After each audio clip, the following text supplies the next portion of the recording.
Assalamualaikum warahmatullahi wabarakatuh. Perkenalkan, nama saya Upi Panggani. Saya dari IKM 10 semester 3. Baiklah, di sini saya akan menjelaskan tentang perencanaan penanggulangan bencana dan praktik Rapid Health Assessment atau RHA.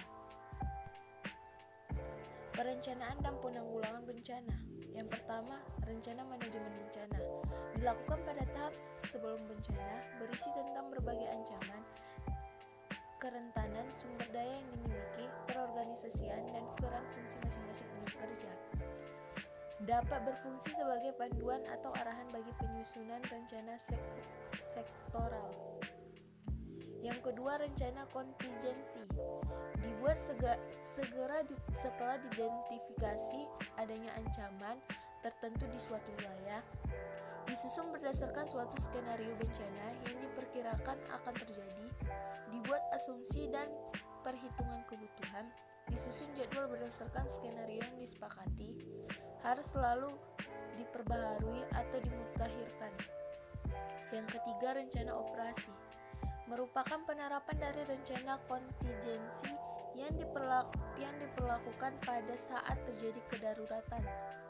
Rencana operasi tidak selalu sesuai dengan keadaan nyata di lapangan, sehingga rencana kontingensi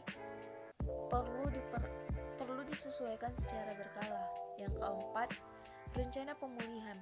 Pemulihan merupakan awal upaya pembangunan kembali dan menjadi bagian dari pembangunan pada umumnya. Oleh karena itu, perencanaan merupakan bagian dari perencanaan pembangunan. Penyusun rencana ini harus terintegrasi dalam perencanaan pembangunan sektor. Penyusun rencana berdasarkan skala prioritas. Perencanaan kontingensi. Perencanaan kontingensi dapat didefinisikan sebagai proses perencanaan ke depan dalam keadaan tidak menentu. Di masa skenario dan tujuan disetujui, tindakan manajerial dan teknis ditentukan, dan sistem untuk menanggapi kejadian disusun agar dapat mencegah atau mengatasi secara lebih baik keadaan atau situasi darurat yang dihadapi. Prinsip-prinsip perencanaan kontingensi adalah sebagai berikut. Yang pertama, proses penyusunan bersama. Yang kedua, merupakan rencana penanggulangan bencana untuk jenis ancaman tunggal. Yang ketiga, rencana kontingensi mempunyai skenario perspektif kesehatan dan kemanusiaan. Yang keempat, skenario dan tujuan yang disetujui bersama. Yang kelima, dilakukan secara terbuka atau tidak ada yang ditutupi. Yang keenam, menetapkan peran dan tugas setiap sektor. Yang ketujuh, menyepakati konsensus yang telah dibuat bersama. Dan yang terakhir, dibuat untuk menghadapi keadaan darurat. Beberapa kesalahan pemahaman tentang kontingensi. Yang pertama, perencanaan kontingensi bukan suatu perencanaan untuk pengadaan barang atau jasa, pembelian atau pembangunan sarana prasarana, tetapi lebih pada pendayagunaan sumber daya setempat yang dimiliki dan dapat dikerahkan. Yang kedua, pakar di luar diperlukan hanya untuk memberikan informasi atau pengetahuan yang tidak dimiliki oleh penyusun.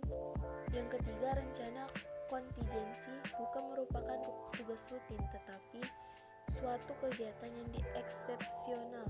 Yang keempat, perencanaan kontingensi sangat sensitif, konfidensial, dan terbatas. Oleh karena itu, pelaksanaannya harus dilakukan secara hati-hati agar tidak menimbulkan keresahan atau salah paham bagi masyarakat. Yang kelima, perencanaan kontingensi merupakan faktor pendorong yang mengaruh pada penindakan atau pergerakan masyarakat meskipun bencana belum tentu terjadi. Yang terakhir, produk dari perencanaan kontingensi ini adalah rencana, persediaan atau stok file, dan anggaran, bukan keberhasilan tanggap darurat. Pengertian Rapid Health Assessment atau RHA.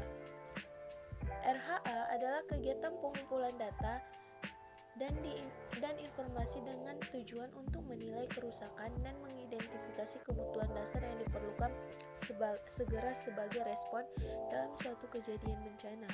Menurut WHO, pengertian RHA adalah kegiatan pengumpulan data dan informasi dengan tujuan untuk menilai kerusakan dan mengidentifikasi mengidentifikasi kebutuhan dasar yang diperlukan secara sebagai respon di dalam suatu kejadian bencana.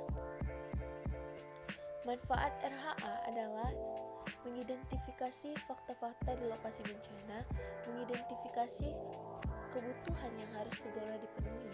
Sedangkan tujuan RHA adalah yang pertama, menilai dampak bencana dan potensi ancaman bidang kesehatan. Yang kedua, membuktikan adanya kedaruratan. Yang ketiga, menilai kapasitas tangkap darurat yang ada. Yang terakhir, menetapkan jenis kebutuhan yang diperlukan segera. Metode RHA. Yang pertama, mempersiapkan RHA.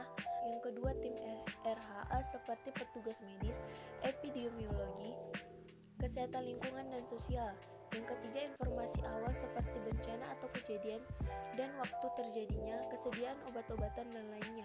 Pengumpulan data atau informasi seperti geografis dan lingkungan daerah yang terkena bencana atau kejadian, informasi korban meninggal dan luka dan lainnya. Yang kelima, hasil lapangan kemudian dianalisis, diarahkan secara spesifik pada kebutuhan pelayanan medis korban bencana atau kejadian, epidemiologi penyakit, potensial wabah dan masalah, dan potensi sarana kesehatan lingkungan. Yang keenam, rekomendasi. Rekomendasi memuat bantuan obat-obatan, bahan dan alat, bantuan tenaga medis atau paramedik, surveillance dan kesehatan lingkungan dan lainnya. Baiklah, cukup sekian penjelasan dari saya. Kurang dan jangkaunya saya mohon maaf. Kepada Allah saya mohon ampun. Wabillahi taufiq wal hidayah. Wassalamualaikum warahmatullahi wabarakatuh.